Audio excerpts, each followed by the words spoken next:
안녕하세요, 날씨 친구입니다. 오늘은 1대10 몬스터 장르에서 가장 뛰어난 가성비를 갖춘 제품을 준비했어요. 제품 가격은 28만 9천원으로 가격만 놓고 보면 가성비라는 말이 그렇게 와닿지 않을 수도 있습니다. 비슷한 사이즈에 훨씬 더 저렴한 제품들도 상당히 많거든요. 이 차량의 가장 큰 장점은 5-60만원대 제품에서나 볼 수 있는 엄청난 성능과 내구성이에요.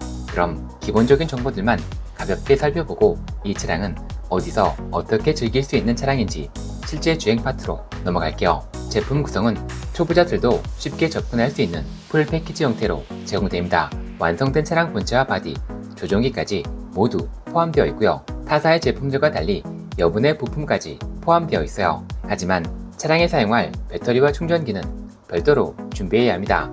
조종기에는 AA 건전지가 필요하고요. 차량에는 리튬 폴리머라는 RC 전용 배터리가 필요해요. 리포 배터리는 3셀이나 4셀을 준비하면 되는데 이왕이면 최대 출력을 낼 수 있는 4셀 배터리를 추천드립니다. 이 차량은 조종기의 스위치를 통해 최대 출력 조절을 할 수 있거든요.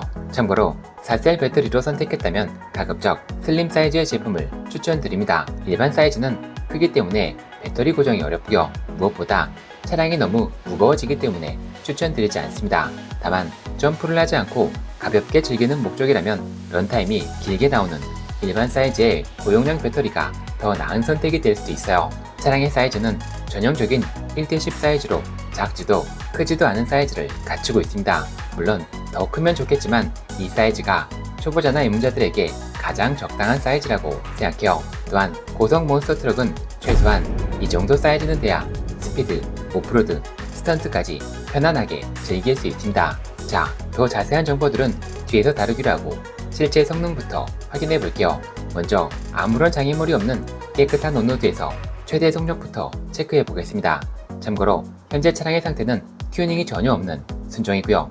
배터리는 이 차량이 허용하는 최대 전압의 배터리를 장착했어요.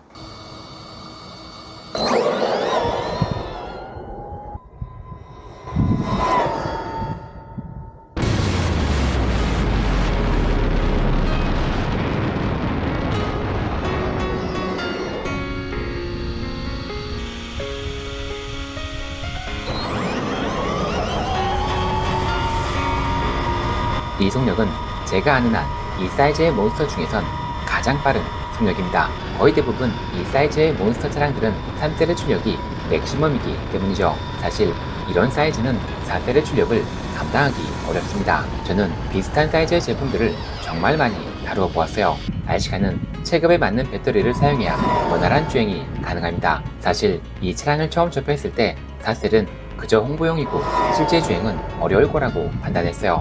제 경험상 이 사이즈는 3셀을 넘어가기 어려워 보였거든요. 참고로 이 정도 사이즈가 4셀을 주력으로 사용하는 제품이죠. 자, 이 차량은 어떻게 만들었는지 이 사이즈로 4셀의 출력에서도 제법 안정적인 주행이 가능합니다. 물론 사이즈가 훨씬 더 큰 1대8 차량들처럼 매우 부드러운 주행이 가능한 건 아니에요. 하지만 애매하거나 그러지는 않습니다. 이 차량을 선택했다면 고민 없이 4셀 배터리로 구매하는 걸 강력하게 추천드릴게요. 몬스터 트럭 장르인 만큼 가장 기본적인 스턴트 윌리가 빠질 수 없겠죠.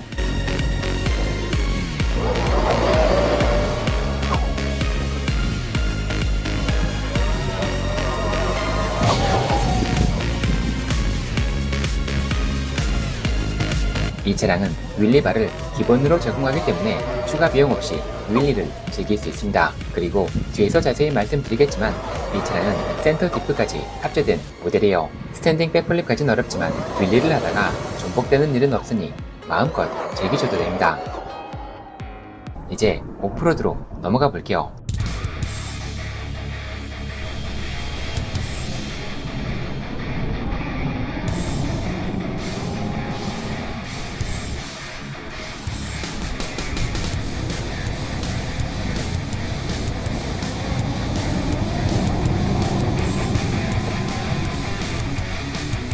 사실 오프로드는 크게 기대하지 않았습니다.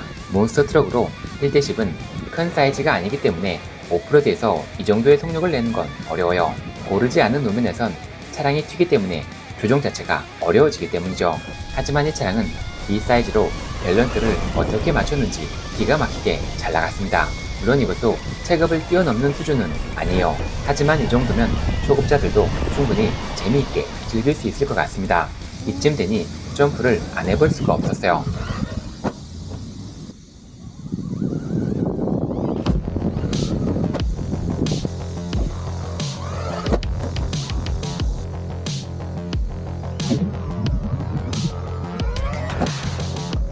점프 역시 기대 이상의 성능을 보여주었습니다.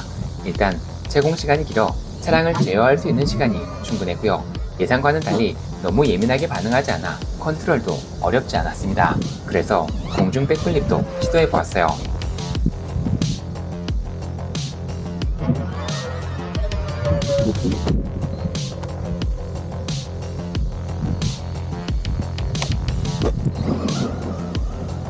몬스터 트럭의 가장 큰 재미, 스턴트 부분에서도 부족함이 없었어요. 이 차량은 훨씬 더 고가의 1대8 몬스터 차량들이 할 수 있는 거의 대부분의 컨텐츠를 원활하게 즐길 수 있는 차량이라고 할 수 있습니다. 이 정도면 제가 지금까지 리뷰했던 비슷한 사이즈의 비슷한 장르의 제품들 중에선 가격은 물론 성능까지 단연 최고라고 할 수 있겠네요.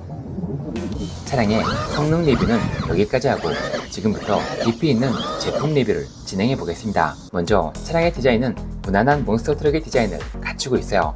마감이나 전반적인 품질은 가격 대비 매우 훌륭한 수준이라고 할 수 있습니다. 이렇게 빨리 달리는 몬스터 트럭의 바디는 소모품이라고 할 수 있어요. 그래서 바디의 두께나 프로텍터의 유무도 상당히 중요합니다. 이 차량의 바디는 1대8 제품들만큼 두껍고 프로텍터들도 충분히 갖추고 있고 바디 안쪽은 롤케이지로 무장되어 있기 때문에 타사의 비슷한 제품들보다 바디를 훨씬 더 오래 사용할 수 있을 것 같네요. 이 차량은 몬스터 트럭 장르에서 보기 드문 LED 라이트도 갖추고 있습니다. 프론트에는 바 타입의 LED가 장착되어 있고 리어에는 붉은색 LED가 장착되어 있어요. 참고로 LED 라이트는 조종기의 3채널 버튼으로 켜고 끄는 것도 가능합니다. 이 차량은 요즘 제품답게 바디핀을 사용하지 않아요. 트랙사스의 엑스맥스와 동일한 원터치 방식으로 설계되어 있습니다. 이 방식은 관리가 매우 편하다는 장점은 있지만 고공 점프를 즐기는 유저들에겐 단점으로 작용할 수 있어요. 이 구조는 강한 충격을 받으면 바디와 자체가 분리되는 경우가 많거든요. 만약 고공 점프까지 생각하고 있다면 저처럼 이 위치에 구멍을 뚫고 볼트를 하나 체결해주면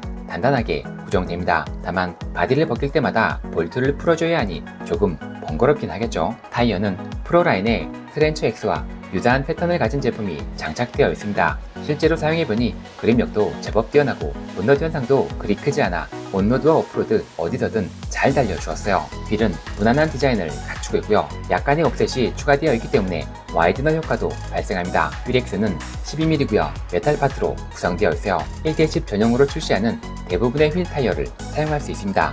이제 차량 본체도 살펴볼게요. MJX의 제품들은 중저가형 제품들이지만 고가의 제품들과 비슷한 품질과 마감도를 갖추고 있습니다. 물론 아르마나 로시에 비할 바는 아니지만 이 가격대의 제품들 중에선 최고라고 할 수 있죠. 그럼 프런트부터 자세하게 살펴보겠습니다. 프런트에는 몬스터 트럭에 걸맞는 커다란 범퍼가 장착되어 있습니다. 충격을 확실하게 흡수할 수 있게 매우 견고하게 설계되어 있어요. 범퍼를 제거하고 조금 더 깊이 있게 들어가 보겠습니다. 이 차량은 타사의 비슷한 제품들보다 사용된 볼트와 너트의 수가 훨씬 더 많고요. 메탈로 이루어진 파트도 훨씬 더 많습니다. 정비의 번거로움은 있지만 차체의 강성은 확실히 뛰어나다고 할 수 있죠. 촉은 캡을 제외하고 촉 바디까지 메탈로 이루어져 있고요. 샤프트도 1대8의 사이즈라 내구성도 확실합니다. 촉 오일은 몇 방을 사용했는지 정확히 알 수는 없었지만 스프링과의 밸런스는 적당해 보였어요.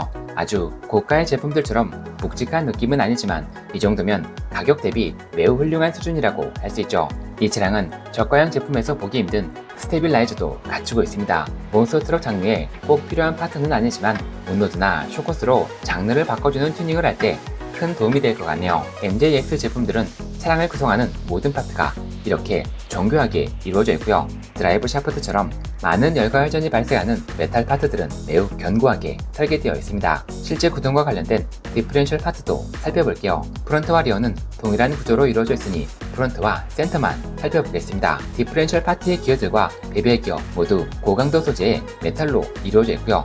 품질과 정교함에서도 아주 고가의 제품들에 밀리지 않는 매우 뛰어난 수준을 갖추고 있죠. 이 차량이 제 예상과 다르게 튼튼하고 잘 나가던 이유는 이렇게 모든 파트들이 뛰어난 완성도를 갖추고 있어 그런 것 같네요. 리어는 프론트와 동일하니 윌리바만 살펴보겠습니다. 윌리바는 타사의 제품들과 다르게 각도 조절도 가능해요. 각도를 높여 윌리바로 사용할 수도 있고 각도를 낮춰 윌리 방지 용도로도 사용할 수 있습니다. 센터에는 아르마 제품들처럼 프런트와 리어를 이어주는 토크바가 장착되어 있습니다. 이거 말고는 별다른 장치가 없어 조금 걱정이 되었어요.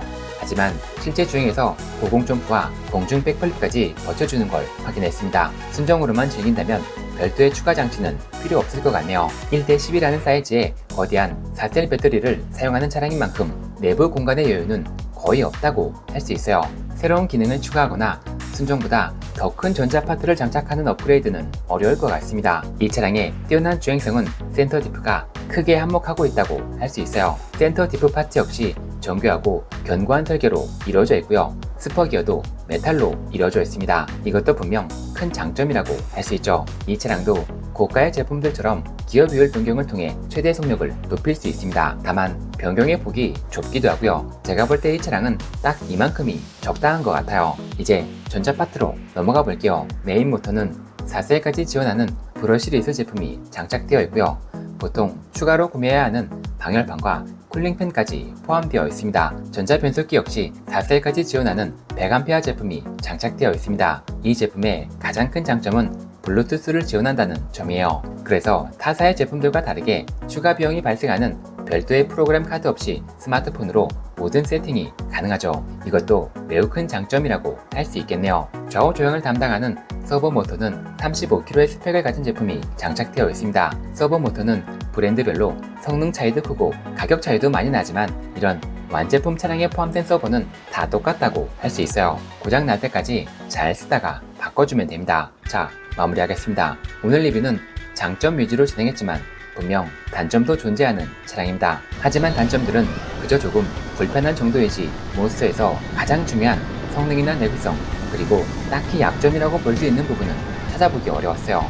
그리고 가격을 생각하면 모든 게 이해되는 차량이죠. 비교적 저렴한 가격으로 RC카로 할 수 있는 이런 것들을 경험해보고 싶다면 이 차량이 최고의 선택이라고 확신합니다. 오늘은 여기까지 할게요.